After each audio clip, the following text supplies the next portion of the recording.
And we're right back live in the studios here at Viewpoint, high on the County Road 2250, Lazy Row. Our erudite, and he's also smart, producer engineer Jim Ash suggested that those folks out there who are computer savvy and have their little computers close at hand, because they can email questions to Viewpoint at any time. They could even mail them off the air, and we could handle them the following week or something. WLCN Online, or Lincoln Country, beg your pardon, Lincoln Country at Yahoo. Lincoln Country at yahoo.com. That's all one word, Lincoln Country at yahoo.com. You might have some questions. We had a question. Yes. That was, you go right ahead. No, you said it. Don't fight over it now. It's a real exciting topic. Well, some poor soul called. Yes, right. 648-5510, but she couldn't be on the radio. It was too nervous. But she'd had bunion surgery, and now they're back bigger and better than ever. Mm-hmm. And what in the world do you do? Well, how do you get those? I've seen those dudes. Man, they are nasty. Bunions are basically a biomechanical problem in your foot where your bones don't function completely correct. So that bone kind of flies over and you get that huge bump on the side of your foot. Yeah. And then deviation of the toe. There's different ways to treat them. Conservatively, there are shoes that can accommodate bunions. You can get wider or extra depth shoes. They're not the prettiest shoes, but they have enough room. Sometimes SAS shoes will have enough room for a bunion deformity. And there's different good shoe stores to get them. Murray's and Bloomington a lot of times will have good shoes for people, and I'll send a lot of people there, and they're nice to people. And then Moser's in Springfield also has different types of therapeutic shoes. So just getting a wider shoe to accommodate the bunion. Yeah. There are also bunion splints, which are devices to help hold the toe over at night to help kind of splint it. Not real comfortable to take an arthritic joint and hyperextend it, so I don't really recommend that too much. Injections sometimes if the bunions hurt, we can put cortisone into them. Oh, like they do in your knees and stuff. Yeah. As a podiatrist, does it sometimes make you marvel at the strain that their athletes, particularly I think track athletes, put on their rather complex feet? The feet are amazing if you really think about it. It's amazing to me, particularly after looking at that diagram last night. And also, that's just a good little plug here for the doctor. Probably a pretty good idea for we older people to kind of make a little annual, or not annual, but a frequent check on our feet as far as, for instance, most of us have difficulty, as you alluded to a while ago, seeing that distance when you're cutting your toenails. Right. And sometimes do a botched up job. And it might be to our best interest to see somebody in your profession to have that done on a regular basis. Right. A lot of times that's one of the services I provide, are just for my seniors who aren't diabetic, who just are having difficulty cutting their toenails or their corn, are just palliation, which means cutting your corns and your calluses, getting your nails down for you so that you're not cutting yourself and getting infections or leaving points, which is often happens. My little mother used to use a corn plaster from Dr. Scholl's. Horrible. And she also used a razor blade where she'd do a little footwork. Not uncommon, I don't think. It was not uncommon back then. I don't think it was, but oh my gosh, I really hated to see her do that. I just had visions of her slipping and some really bad thing happening to my mom. I've seen that. And then the corn plasters are basically acid that you're sticking on your skin. And as Americans, one's good, or one day's good, 2 days is better. Oh, sure, yeah. So I've seen ulcerations and infections and people being miserable from using these corn plasters that they think are going to help them. Well, isn't there a bunion plaster as well? To get the corn off, that's there, yes. Or if you get a corn or a callus on your bunion site. If you're going to pad your bunion, there's certain kinds of pads you can use. You can get them at the drugstore, or sometimes like a Dr. Leonard's catalog or a FootSmart catalog will have good pads to put around the pressure points. Isn't it best not to play doctor with your feet? It is. That's really? Yes. Yeah. You mentioned Dr. Scholl. In these Elks magazine or Legion magazines, you'll have a one-page ad of this outfit out in New Jersey, and they were selling Dr. Shell's shoes at $39. I thought, oh, pretty cheap. I'll try a pair. And they're very comfortable. So I told my brother I bought 2 more. And he said, how long do you think you're going to live? I said, different colors you knit with. Heck. Now, what would be the youngest patient that you have seen, doctor? 6 months old. Oh, my Oh, now, goodness. and that was And what? for what cause? Yes. Chronically ingrown toenails. The little No. baby At had- that age? Yes. How did that happen? Just in utero, genetically, the nail is real soft and was poking into the skin. But that's unusual. That's the only patient that I've seen in that age. Usually yeah. they'll start coming into my office probably about 10 to 14 when they start getting their warts and their ingrown infected toenails. You know, when my kids were little, and I bet yours too, Bill, you always had them in high white shoes that were not probably very easy to take care of. I remember using an awful lot of shoe polish and scrubbing a lot of shoelaces.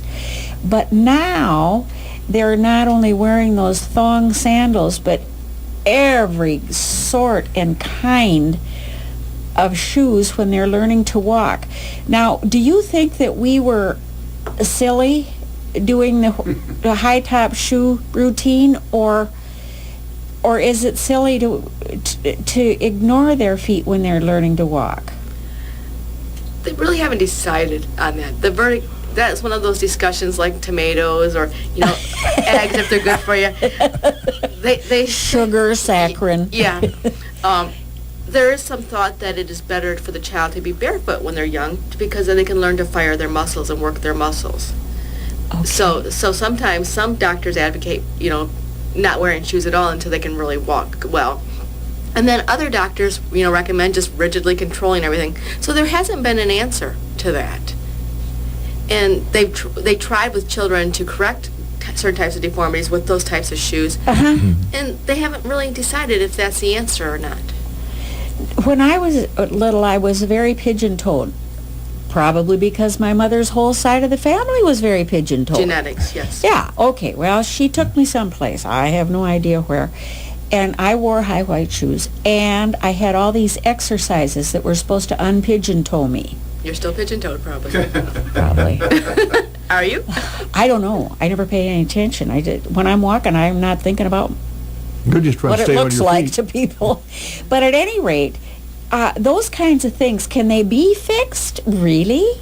If you toe out or toe in, isn't that just kind of how you were built? It is kind of how you were built. They would try, for the pigeon-toed children, they would try actually to reverse their shoes because the condition is actually called metaductus, where the bones turn in. So they would try to reverse it by actually putting their shoes on the opposite feet to put pressure on them. How was that working for you? To quote I'm Sarah not quite Palin. sure. So, the verdict is never in. I mostly see the adult late-term effects of what has ever happened for the children. There's not a lot of pediatric orthopedics that happens unless they're just completely, abnormal. If they got an extra toe, we'll see extra toes occasionally, Yeah. things like that. So, Does that matter? women it does, because in shoes, as we get older, there's not really enough room for those 5 toes that we have now. Yeah. You throw an Let extra- alone squeal another little piggy in there. So You know, most pediatric things, there are some doctors that treat them. Most of mine is adult treatments. But now, you're able to do some foot surgeries, aren't you? That's correct. As a Uh-huh. podiatrist, we can do surgeries and we can prescribe medicines, treat infections. Anything, basically our license allows us to do anything from the knee down, soft tissue from the knee down, and then any of the bony structures in the foot.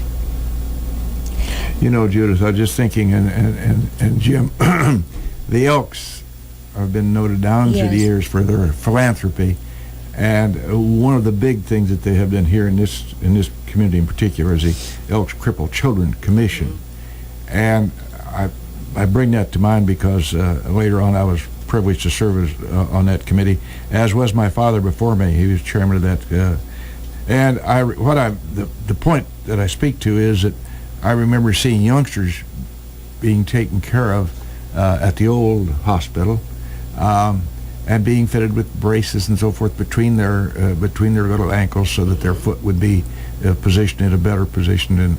And I just remember that and think of the impact that that's had on those youngsters. They had feet problems early on in their life, and Dr. Eastman and Dr. Cooper, the names that I come up with from way back, they were coming down here from Peoria and take care of these youngsters. Right. And, that's been a great thing for the community to have that available. And it's still active today. Is- Les Proctor's been on that. Do they do it Oh, yeah. locally, or is Yes, it more in the third uh-huh. world countries? 'Cause I know a lot of the, kind of the crippled children foundations go to the third world countries where there is so much incidence of club foot and problems with the feet. And why would that be a greater incidence than here? I don't know, really. I mean, I don't know if it's just more heredity, that it's just in their genes down there that they have it more, or if we get corrected earlier, have better correction here, have more doctors that can do it, the corrections, whereas down in the Yes. third world countries, the doctors aren't trained in those types of problems. Sure. Doctor, what would be the most common, accepting old feet, but seriously, what would be the most common ailment that your patients will bring in to you? Besides the older feet, is plantar fasciitis, heel pain.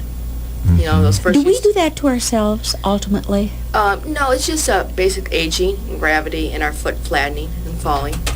So, Now, other than that kind of thing, I've known people who say that they have, sounds like the same We kind have of pain, but we it's have in a the front caller, of the Doctor. foot. If you will put your Oh. headset on here, Mrs. Busby, you want to share? Go right ahead, caller. Ooh. Yeah, go right Yeah, ahead, I have caller. a question. You probably discussed this, but I just now got on the radio station. Bone spur on my heel. What's the best thing to do for that? well, when you come into my office with a bone spur, is it on the bottom of your heel or the back of Yes. the heel? Bottom. Very bottom. So when you get up first thing in the morning, you're miserable? Yes. Okay. A couple of things I'll tell my patients right away. First thing is you don't go barefoot at all. Really? Get good supportive tennis shoes and wear them all the time. So when I say that, I'll tell you to get like a good New Balance, like a 900 to 1100 series. I'll tell you to stretch your calf muscle. Right. So you're going to be stretching your Achilles tendon a lot.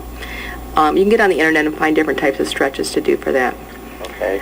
A good arch support will help a lot because it actually, where that spur is, it's pulling. I know. Okay. And then often when you come into my office, I'll give you a cortisone shot into that area because Okay. what happens is there's a nerve that passes right under that, Okay. and it's that nerve that's getting snapped and pulled that hurts so Oh, bad. Okay. And then once that nerve gets once that tissue stretches out, that nerve gets uninflamed. So Okay. there is also night splints that you can wear at night that hold your foot at 90 degrees so that when you sleep, you don't get so much of that pulling that first few steps in the morning. And for some people, Right. that works well too. Okay. Okay. But Well, that's super. I appreciate that a lot. Are you here in town? And I'm in town. I'm in town Monday, Wednesday, and Friday. But you can come where's your office? corner Woodlawn and Union over in Professional Park. Okay. All right. I know where it's at. Yeah. It's right next Okay. to Darrell Klink's old law office right there. Right. Exactly. Okay? Okay. Well, appreciate your calling, sir. Hope that helped you. Thank you. Thank you a lot. You're All welcome. right. Bye-bye. Well, there's somebody need to go to help, and hopefully they'll be able to find the relief. If your feet don't feel good, you plain don't feel good, do you? And you'll get out and get about. That's why I keep saying I'm so doggone lucky. I don't have those type of ailments. I can't see to cut my toenails. Other than that, I'm all right. What is a bone spur, doctor? Yes. A bone spur is basically an arthritic spur on the bottom of your heel. And everybody thinks that that's what hurts when you have heel pain, but it's actually just a sign. I'll take x-rays, and some people will have a big spur and have no heel pain. Other people have a little bitty spur or no spur at all and have horrible heel pain. It just is where the tendons and ligaments attach on the calcaneus, which is your heel bone. Uh-huh. So, How many ligaments and tendons would it take? My goodness, I'm not asking you to give me a yeah, number. don't. But I mean, I can't imagine to make your foot do all it has to do every day of the world. And even when you're sleeping at night, you're moving your feet around and stretching them and pointing them. And Yes. I mean, I paid for the whole bed. I use the whole bed. And I use it with my feet, too. How about you? Yes, I note that. That's the case. Not in your case, however. Well, glad you clarified I that. hasten to add that, not in your case. Gene would not be happy. I want to make sure we make that abundantly clear. Abundantly clear. Yes, please, please. We've enjoyed having the professional advice of Dr. Lynn Dennis here with us this morning on Viewpoint. You'll have to come back. Yeah, would come back. I've enjoyed we it. appreciated your time, Doctor. I find, although common sense tells you that your foot is kind of a complex thing, but in these few minutes we've had here, I find it's a lot more complex than I ever dreamed. For instance, I had no cognizance of the fact at all that we had 26 bones in our feet. I'm amazed at that. Yes. So we'd have to get you back here then. Okay. Usually we try to close with a quote, but this is a little bit light considering the fact that seriousness. We're talking about serious health problems because if your foot's not healthy, you're not going to be very healthy, unfortunately. Because you can't stay active. Yeah, You know, I so have to you're- get about. But Groucho Marx, a famous humorist and guy who did a lot of silly stuff, said something to the effect, said, I don't have any photographs for you. If you want to see my footprints, they're upstairs in my socks. Dear. So with that little bit of facetiousness, we'll say thank you for Viewpoint. We're off to plan for next week, and we'll see you then. Oh, don't forget the Elkhart Historical Society events. And maybe next Sunday morning at 9 o'clock, you might hear some good music if you tune in WLC and 96.3. Thank you for Viewpoint. Has someone